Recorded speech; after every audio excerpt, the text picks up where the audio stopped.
Pertempuran jarak dekat baru saja berlangsung sengit antara militer Rusia melawan militer Ukraina.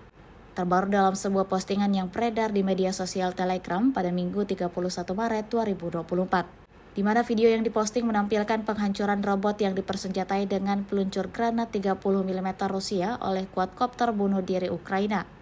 Kendati demikian, pasukan Rusia tetap unggul 6 kali lipat di garis depan saat melawan kelompok militer Ukraina. Hal tersebut disampaikan langsung oleh Panglima Tertinggi Ukraina, Oleksandr Syrskyi, dalam wawancara yang diterbitkan pada Jumat 29 Maret lalu. Syrskyi menambahkan dalam beberapa bulan dan minggu terakhir, Rusia meningkatkan aktivitas penerbangan secara signifikan menggunakan KB, yakni bom udara berpemandu yang menghancurkan posisi pasukan Ukraina.